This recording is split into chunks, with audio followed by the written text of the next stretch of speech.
মুর্শিদাবাদ থেকে এবছরে সবথেকে বেশি ছেলে ডাক্তারি চান্স পেয়েছে, জোরে বলুন সুবহানাল্লাহ।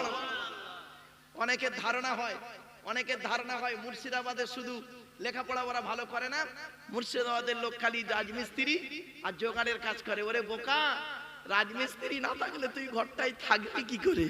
এক নাম্বার।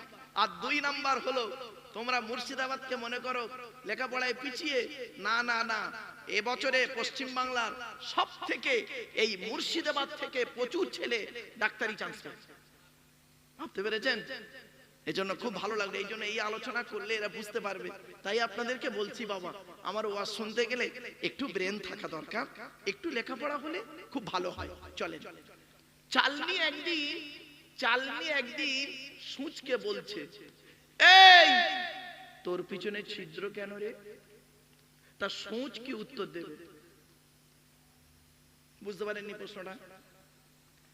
চালনি সূঁচকে বলছে, তোর পিছনে ছিদ্র কেন? তা সূঁচ কি উত্তর দেবে? আমার তো একটা ছিদ্র, তোর হাজারটা। রাগ করবেন না, আমি একটা আঙুল আপনাদের দিকে লাগিয়ে বলছি, আপনি চিটিংবাজ। আচ্ছা, কটা আঙুল আপনার দিকে? বলুন, কথা বলুন একটু। একটা।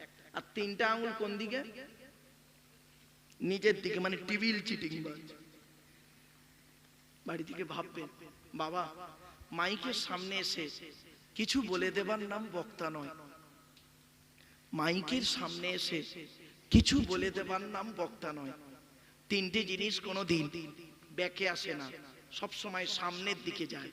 এক নাম্বার, ধনুক থেকে তীরটা বের হয়ে গেলে ওই তীরটা কোনোদিন ব্যাকে আসে না। দুই নাম্বার, দেহ থেকে আত্মাটা বের হয়ে গেলে ওটা আর পৃথিবীতে রিটার্ন দেওয়া হয় না। তিন number, it is very very important, কি জবান থেকে কথা বের হয়ে গেলে ওটা আর কোনোদিন ব্যাকে আসে না। বাবা 1 ঘন্টা লেকচার দিতে গেলে 3 ঘন্টা স্টাডি করতে হবে। কলেজ ইউনিভার্সিটির ছেলে মেয়ে পড়াই তো, বাস্তবটাই বললাম বাবা। এমএ সেকেন্ড ইয়ারের স্টুডেন্টদেরকে সেদিন পড়াতে ছোট্ট এই প্রশ্নটা আমি করেছিলাম, ছোট্ট প্রশ্ন করেছিলাম। প্রশ্নটা করছি আপনাদের, আচ্ছা বাপেরা বলুন তো দেখি, কর্মচারীর থেকে ম্যানেজারের মাইনে বেশি হয় না? আরে বলুন না, কর্মচারীর থেকে ম্যানেজারের মাইনে বেশি। এখন যদি কোনো কর্মচারী যদি মনে মনে বলে, আমি সারাদিন গাধার মতো